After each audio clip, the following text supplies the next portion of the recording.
Hi there, and welcome to another episode of Dice and Dachshunds. I'm Matthew. And I'm Diana. And we have Buddy and newcomer Jamie here, although they're starting to wiggle, so may have to put them on the couch here in a minute. We haven't been podcasting so much lately, but we have been playing games, so we have some games to talk about. I think the first one we were going to talk about is Too Many Bones. Yeah, there's a good chance you haven't heard of Too Many Bones. It's by a small company called Chip Theory Games. They're a small American company, I think in Minnesota, and they design games using high-quality poker chips as the primary pieces, and these chips have images printed on them and stats in high definition. And their deal is that they try and make their games as high quality as possible. So instead of boards, they use high-resolution printed neoprene mats. They're like fancy mouse pads. Yeah, although the material is slightly different. That's what they look like to me.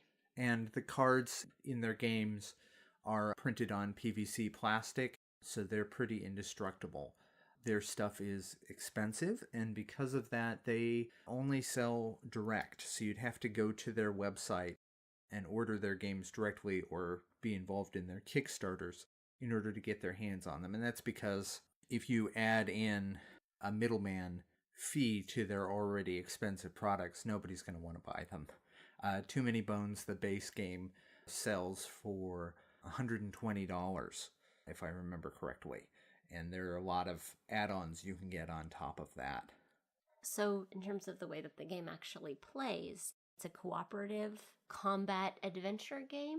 I don't know, maybe it's got a more technical term. They call it a dice-building RPG, I believe. It's kind of its own thing. There's a big bad guy who's been sending minions toward your town, and you are Gearlocks, which is kind of techno-gnomes. Big ears, and there's a group of you that, you choose your characters, and you all have different sort of combat specialties. Some are sneaky, some have bombs, some are more tanks. None of them sort of map exactly onto classic RPG roles from like Dungeons and Dragons, but it's the same sort of idea that you want kind of a balance in your party of different roles with different specialties, ones who can take damage and ones who can't necessarily take damage but can do more damage, that sort of thing. When you decide what character you want to play, they come with a mat, and the mat is perforated. It has little dice-shaped holes in it, and you get a bunch of starting dice, and then there's more dice you can get later, and these are all custom dice that fit into slots in your mousepad mat, and some of them you roll in the course of a combat, others are more counters. You have your stats and your special abilities, and everything is there. And then you start your adventure by drawing cards. One of the weaknesses of the game, although apparently it's being fixed in the expansion, is that you always start with the same, 3 cards. And so when you're playing multiple games, you're like, oh, look, it's this card again. We have to make this exciting decision about whether we try to take this bridge. We know what happens this way. We know what happens this way. But once you kind of get past that choke point, then the cards are shuffled. So you have different encounters that come up. In keeping with it being a co-op game, it's very hard. It's very easy to just wipe. Another slight weakness is that sometimes you just get one-shotted before you have a chance to do anything in a combat. It's not sort of perfectly balanced to prevent that happening. But at the same time, like I said, co-op games are hard, and it really makes you push through. We won a game or two that we really didn't expect to win. Oh, Puppy's got commentary too. You want to take over? Sure. I think we've had that problem of a character dying before they get a chance to go less and less as we've learned the game better. Primarily the ways to mitigate that are leveling up very carefully and to some extent more conservatively than you might want to, depending on your party makeup, with an eye towards survivability in the first round, assuming you might take a pretty hefty hit before you get to go, and building that into your character design.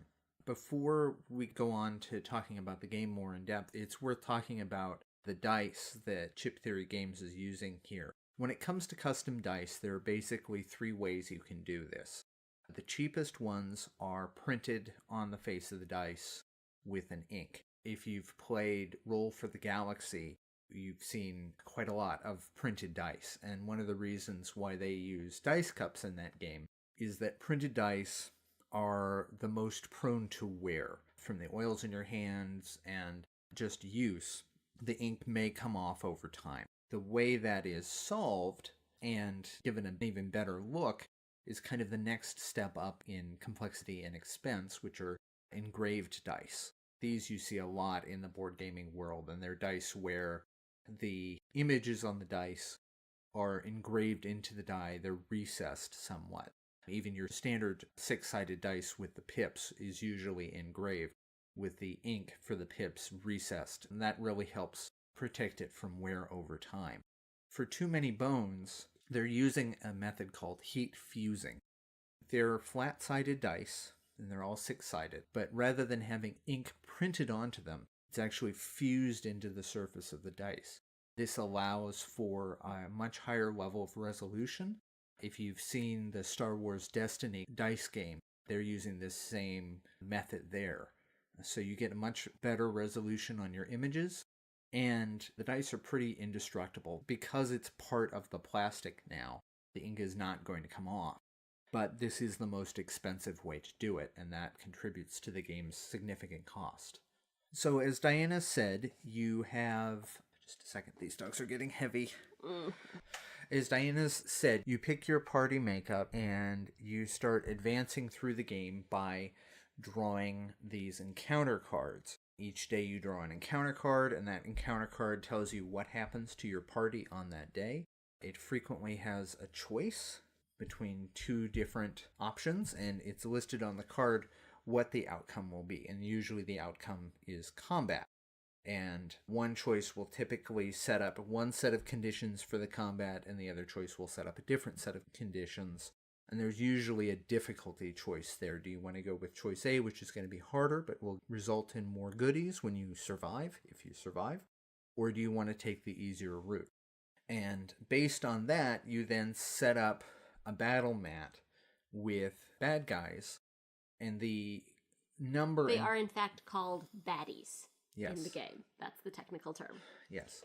And the number and difficulty of the baddies that you encounter in a fight is based on the size of your party and the day of your quest that you're on. So the further you get into the quest, the more difficult they are. Now, there's a maximum of 4 baddies allowed on the mat at any one time, so if you draw more bad guys than that, you have a queue or a stack of bad guys sort of waiting their turn off to the side, and as you defeat the ones that are already on the mat, you'll bring in extras to take their place. And then you place your gearbox on the mat, and you're moving orthogonally from place to place. The mat has, I believe...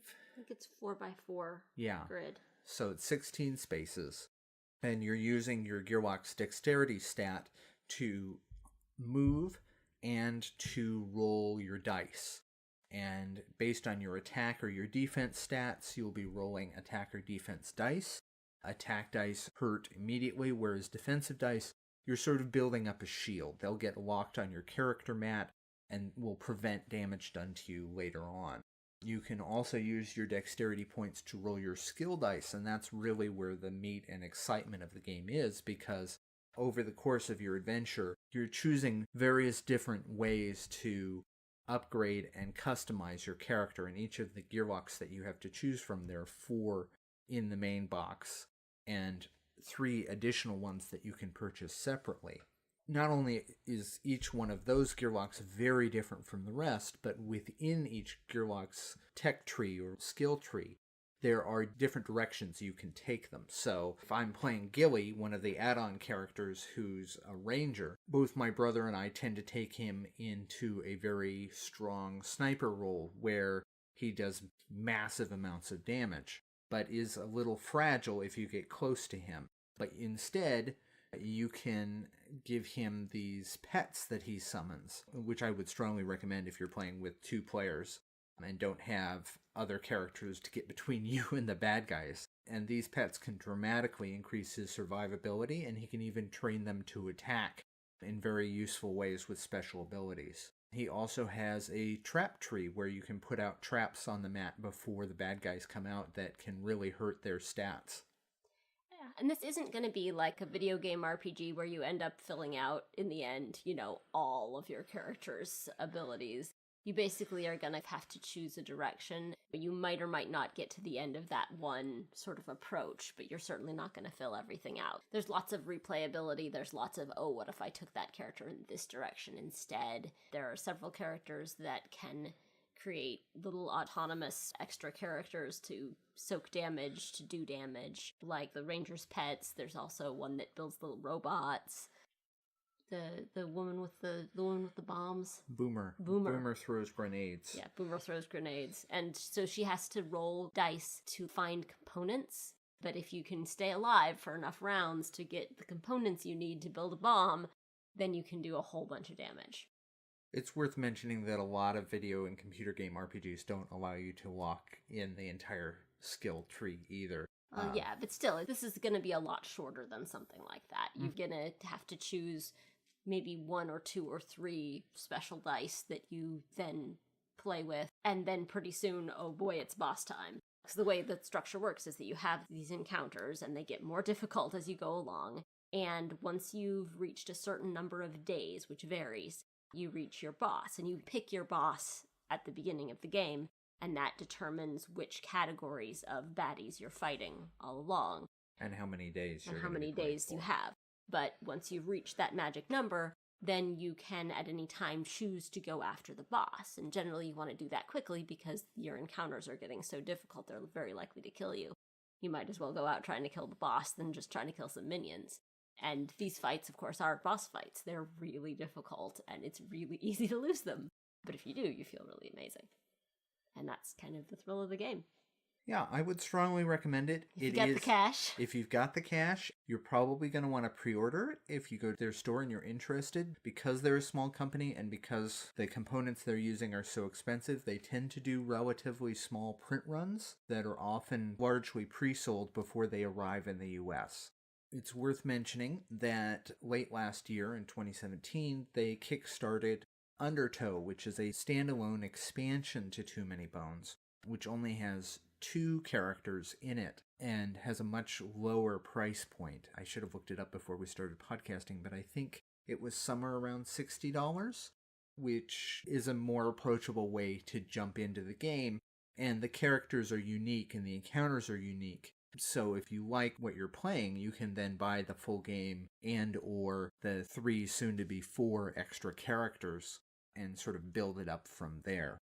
During the Kickstarter, they also started pre-selling a expansion to the full game that allows you to build up a campaign where you're fighting your way through the bosses in succession and can save your progress and come back to it later on. They've already built something like that into the upcoming Undertow expansion. Another thing that's really neat about the game is their interest in gender inclusiveness. None of the characters are dressed in any sort of suggestive way. I'm sure we've all seen plenty of female warriors whose armor wouldn't protect them in the slightest, and so on.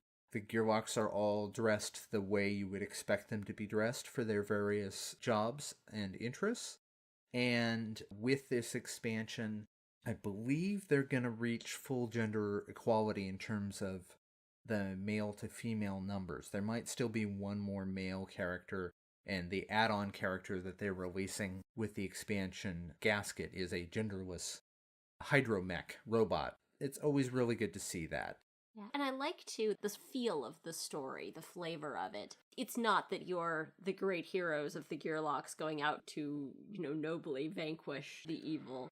You're kind of the third string, and you got sent out because these guys are probably going to wipe everybody out, so why not try you guys?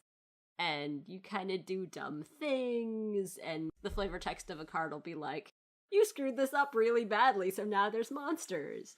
And I kind of like that sort of feel, that you're all just kind of bumbling along, and you either fail not very unexpectedly, or you succeed beyond all expectations. And I kind of like that, and that's sort of reflected in the art, too. that you're all these kind of weird little gnome creatures with weird looks on your faces, not like the noble heroes. And this is a magic-free world, or it's at least a tech advance to the point where it is somewhat magical. More steampunky than your typical fantasy tropes, which some people really appreciate and for some people is kind of a turnoff. But it's always nice to see somebody taking things in a new direction. And a lot of the Gearlocks, while you can see aspects of them that are culled from classes in other games, they really do have their own unique feel to them in terms of how they play, and they all play very differently from each other. I think the writing is quite good. There are maybe just a couple so far that I've noticed in the encounter cards. There's some pop culture references that feel a little forced. There's one in there that refers to Radaway and Power Armor. These are references to the Fallout computer games, and I'm a huge Fallout fan, but it feels very out of place the way it's used in this game. And really, I see the one-shot situation as something that you have to adapt to and learn about, and is also something that they're mitigating with the characters in the new expansion. But that's kind of my one complaint about the game, is that sometimes the writing takes me out of the world rather than pulling me into it. Usually it pulls me into it, but sometimes it pushes me away. And that is really a tiny, tiny complaint. So if you are up to scraping together that level of cash, and let's be honest, it is a lot of cash, especially if you get the upgraded health chips, which I would recommend but are not required, and get the extra characters, which I strongly recommend, it adds up really quickly, but I think it's worth it. All right, so should we move on to our next game we want to talk about? Anything else you want to say about Too Many Bones? No, but there is something else I want to say about Chip Theory Games. Too Many Bones is their second game, although they released several boxes for their first game. Their first game, Hoplomachus, is something that we're probably not going to go into depth on in the podcast just because it's not really Diana's sort of thing. But it is mine. And Hoplomachus is a gladiatorial combat game. And they mentioned somewhere in the manual, I think, that they were inspired by turn-based strategy games. And it very clearly shows. As a huge fan of XCOM and so many other games of that style, King's Bounty and that sort of thing, I really like it. I think the solo play, all of their games have a solo play variant built in. I thought the solo play is excellent, and I'm not a solo gamer when it comes to board games. And my father and brother both enjoy them very much. Again, rather pricey, although less so than Too Many Bones, and highly recommended. So the next game that we wanted to talk about is a much, much lighter and much less expensive game, Ex Libris. Although I think Ex Libris has a fair amount of weight to it, actually. I wouldn't call it lighter at all. Lighter than Too Many Bones? It's shorter than Too Many Bones.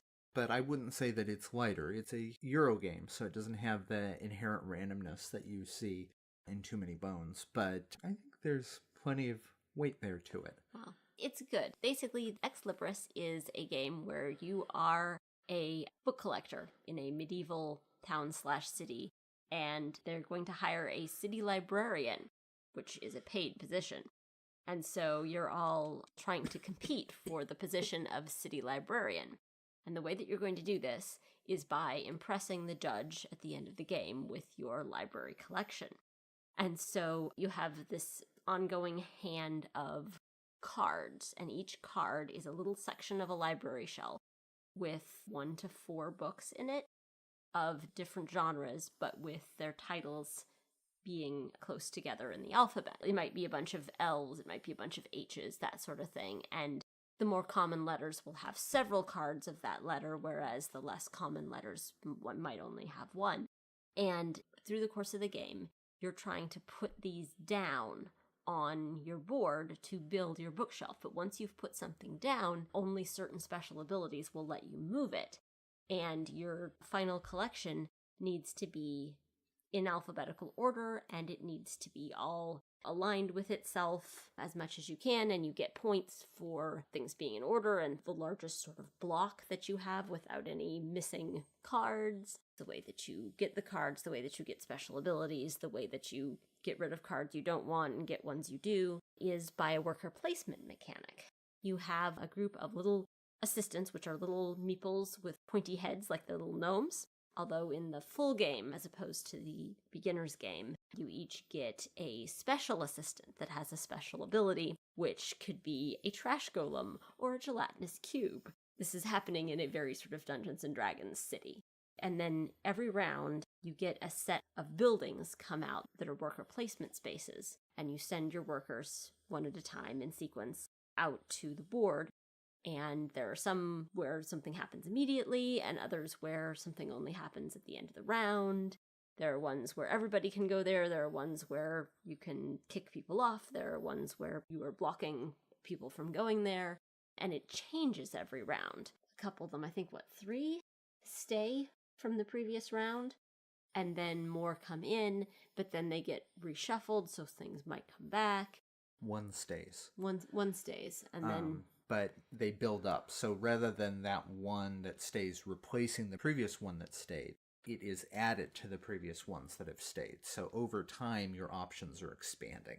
And your predictable options are expanding. The first round, they're all new. The second round, you know this one's staying, but then the others are all new, and so on and so forth. There's always one more every round that stayed from previous rounds, and you know it's going to be there in the following round. Your books on your cards come in different genres, and there's a genre that has been declared your genre, that's your secret goal that you want as many as possible.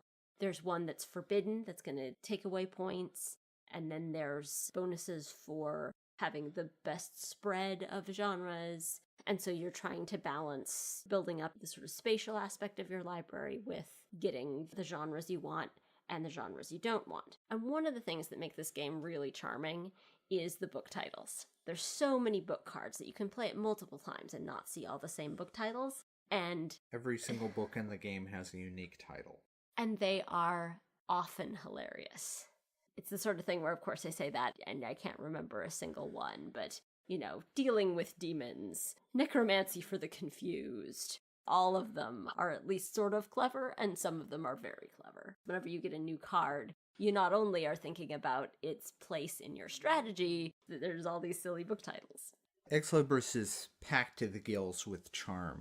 Each of the special workers that you can get at the beginning of the game, you each get one, if you're playing the full game, has their own unique meeple to send out into the world. And they each have very different but pretty thematic abilities as well, some of which are more aggressive and take that than others. The gelatinous cube is a good example. It sort of runs a protection racket. If it goes to a location on the board and takes up a spot there, anybody else who goes to that spot then has to give something to the owner of the gelatinous cube in order to go there. There's also a fire elemental worker for a different character choice that can destroy books in places, thereby preventing other players from getting them. But there are enough custom meeples and player choices that you could easily exclude those from your game if you didn't want to use them.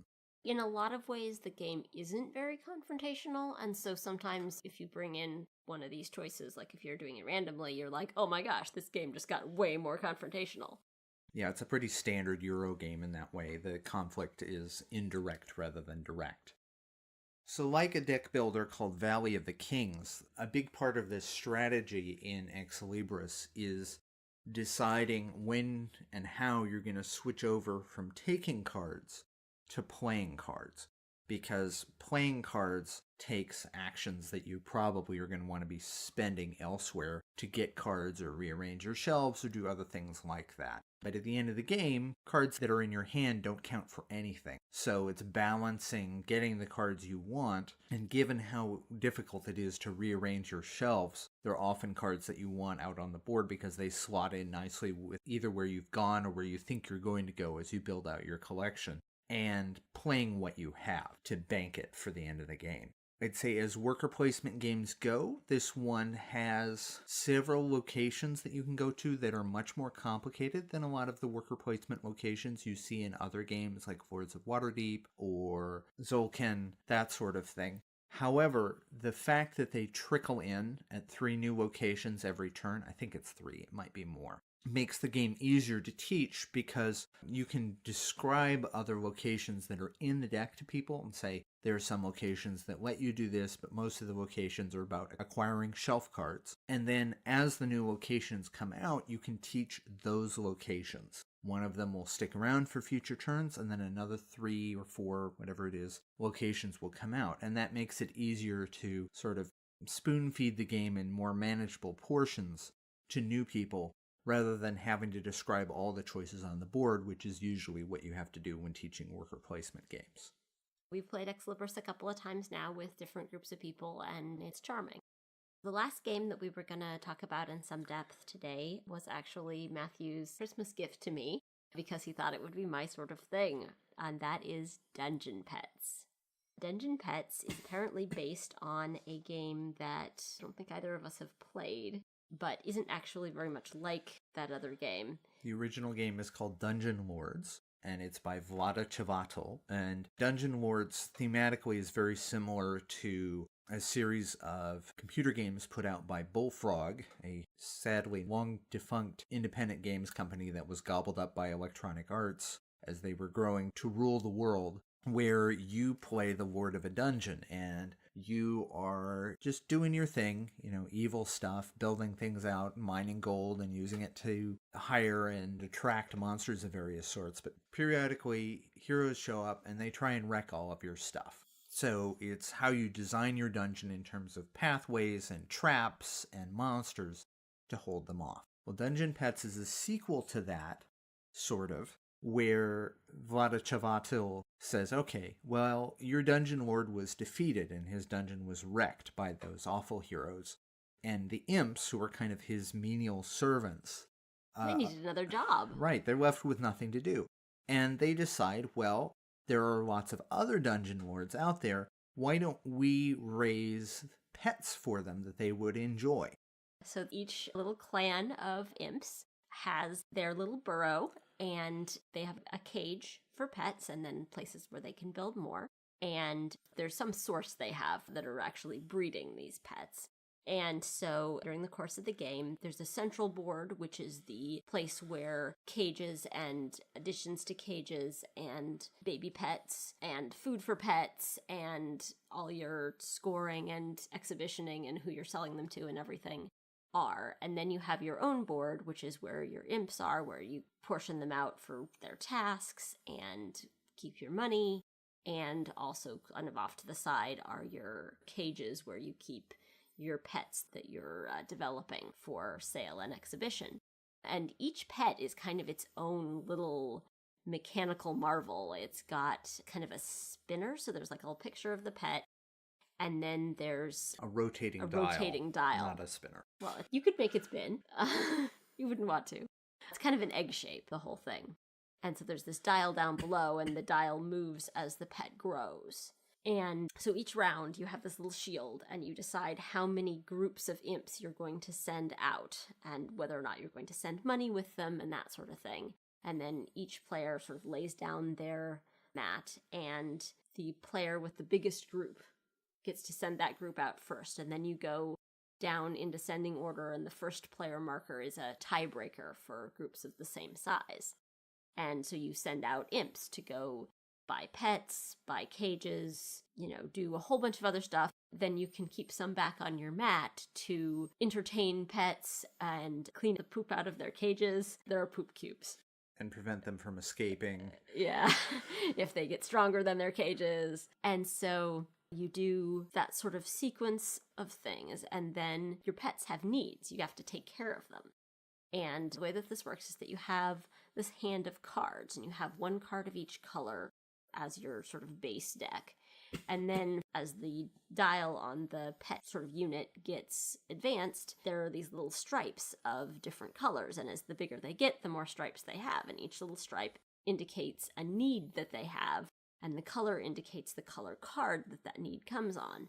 So then you get as many cards as you have stripes on your pets that have needs, and then you have to assign needs to your pets, and then try and fulfill those needs. If you give them food needs, you gotta feed them. If they have poop needs, they're gonna poop.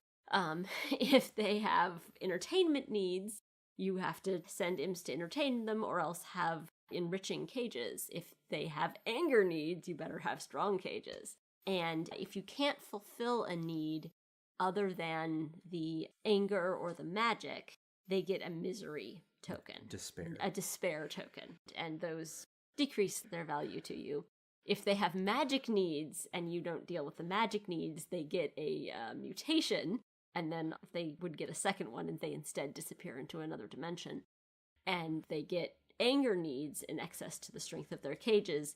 They escape unless you have imps that prevent them from escape, in which case they go to the hospital. The imps go to the hospital. The imps go to the hospital. Yes, but the pet is retained. And so you're looking ahead. There's tiles of buyers and tiles of exhibitions. And so each round after the first, there's an exhibition where you can get points for having pets with certain characteristics.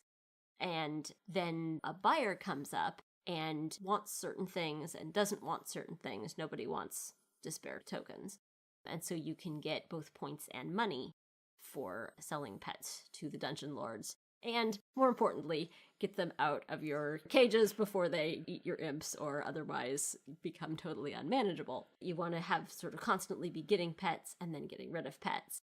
And it's just this tight little puzzle where you're trying to make sure that you have the right resources to fulfill the right needs. And you're looking ahead 2 or 3 rounds and saying, okay, you know, I need an angry pet because this guy who I'm going to be trying to sell to in 2 rounds wants angry pets and he's a carnivore, which means I need meat, but I can't keep food around too long because it ages. It can seem a little bit overwhelming when you sit down to it and you're like, well, there's this mechanic and then there's this mechanic and then there's this mechanic and then there's this mechanic. But it all works together so thematically that it's just like, well, of course I can get this special item that's a long-handled shovel, which means that I can clean the cages even without emptying them first. Because of course otherwise the pets would eat my imps, so I have to move the pet to another cage or sell it before I can clean the cage. Of course. Yeah, I'm really impressed with how thematic this game is and what a great sense of humor it has, both in terms of the way the manual is written, but also just the way that the humor is baked into the game at so many different levels.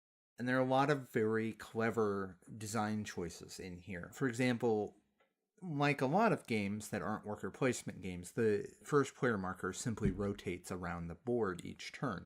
Usually in worker placement games, the first player marker is one of the most important things you can get, and there's usually an action space to try and get your hands on it because being able to go to a spot before other people is huge. In this game, anybody can go first on any round if they allocate enough imps and or gold coins to the size of their first group. And these are allocated in secret before revealing them to the other players. So it's just a question of how much do you want to go first? How much do you want to invest in that first group? And how likely do you think it is that the other players will similarly invest in their first groups?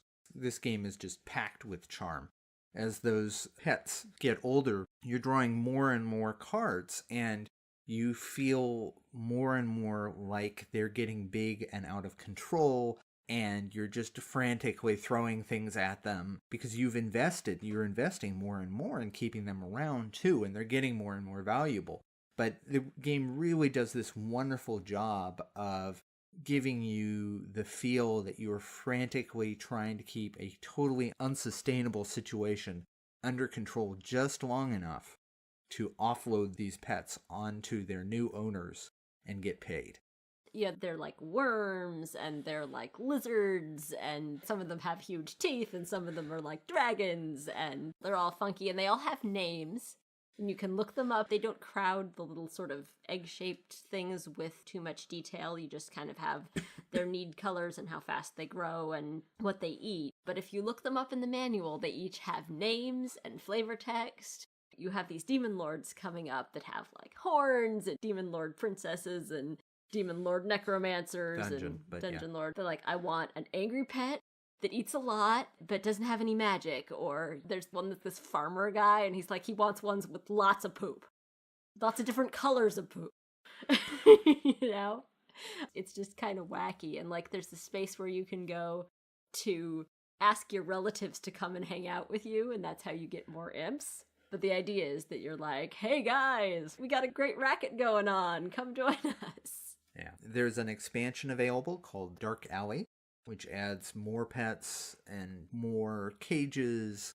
It adds a whole nother board of places you can send imps to. It's very definitely increasing the complexity of the game, although some of the new cages and the new cage upgrades could easily be folded in along with the new artifacts that you can get, like that long-handled shovel, although that's from the base game. Some of the other stuff is complex enough that I probably wouldn't fold it in until you're more familiar with the game. The new pets have more unusual aspects to them and typically special abilities. I was super impressed with what a great package this game is. I would recommend all three of the games we're talking about in this podcast very strongly. But Dungeon Petz is an older game, and it's not talked about much these days, despite being produced by one of the great designers of the modern era, Vlada Chavato. And I think it deserves to be given more attention. It's a great game. It is good fun, and I'm looking forward to playing it again. So those are the three that we're going to talk about in depth. We did want to make a quick side note at the end that a lot of our playing time recently has been taken up with playing Pandemic Legacy Season 2 with Matthew's parents and brother. And there's not much that we can or should say about it because it's a legacy game and there would be spoilers. But we played Season 1 as well when it was, last year, year before? Something like that, when it was new.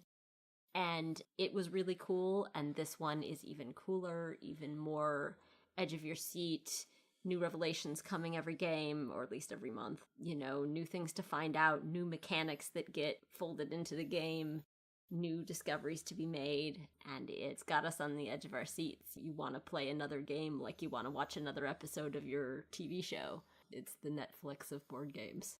Season 1 of Pandemic Legacy was also very, very good, but it hewed much closer to the standard Pandemic mold. I think it's probably not a spoiler to say at this point that a lot of the mechanisms introduced in Pandemic Legacy Season 1 were pulled from the various expansions and spin-offs of the original Pandemic.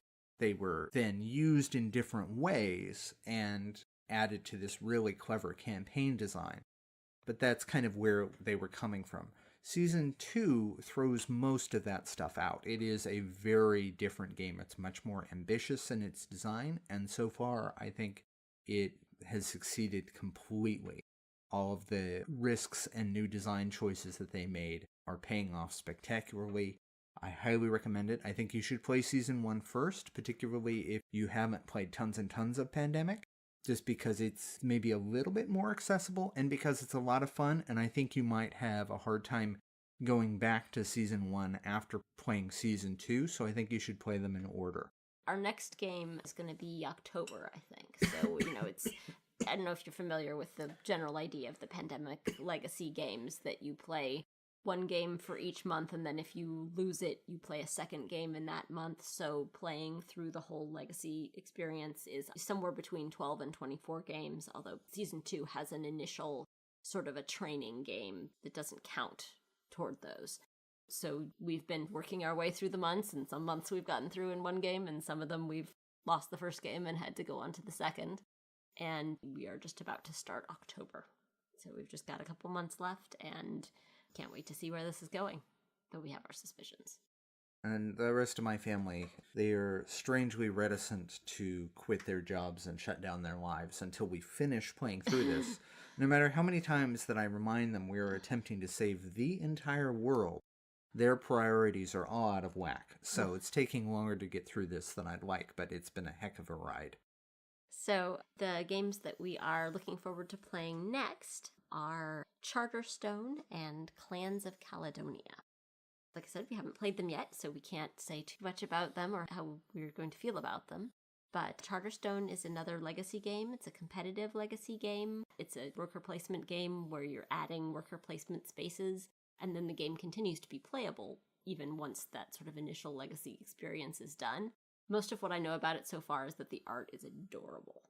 It looks like it's going to be kind of on the medium light side, lots of cute stuff. After the brutal intensity of Pandemic Legacy, we're looking forward to settling in with something a little bit less, the world is going to be destroyed unless you do this thing, than Pandemic Legacy. And it's by the designer of Viticulture and Euphoria and Scythe. And he can pretty much do no wrong when it comes to designing. I noticed Isaac Childress, his name is on the box as well. He's the designer of Gloomhaven and Forge Wars, which I haven't played but would very much like to get my hands on. So some pretty amazing names associated with this. I'm just dying to play it. Then Clans of Caledonia is a game in which you are Scottish clans trying to run your clans. You've got... I think it's during the rise of the Industrial Revolution. You've got woodcutters and miners, and you can raise cows for milk or meat, and sheep for wool or meat, and you can grow grain for bread or whiskey. And so it's got area control aspects, it's got resource management and financial aspects, it's got market manipulation, it's got import and export scoring mechanisms. It's quite a complex economic game, and we haven't actually played it yet, but we're looking forward to finding out if it's dense and meaty and you want to sink your teeth into it, or if it's just too much. I'm not worried about it being too much. It's pretty well reviewed. All right. That doesn't mean it's not going to be too much for me. You're a smart cookie. So I think that's going to wrap it up for this episode. It's been great talking to you again, and hopefully we'll be able to do so again without it being ages and ages. Yeah. Please do subscribe to the podcast if you haven't already. And we'd love it if you shared us with your friends. We have a YouTube channel now called Never Enough Games. I just put up a how to play video for Great Western Trail, which took a truly absurd amount of time to make, but hopefully is instructive. Oh, and I have a novel up on Amazon now that I wrote. That has nothing to do with board games. That is correct. It has absolutely zero to do with board games. It does have a dachshund. It's something I wrote in grad school years ago. It's called It Can't Be Helped, and you can check it out as an ebook on Amazon for the low, low price of $3. Please do check it out. All right, and we'll talk to you next time. Yeah, thanks for listening.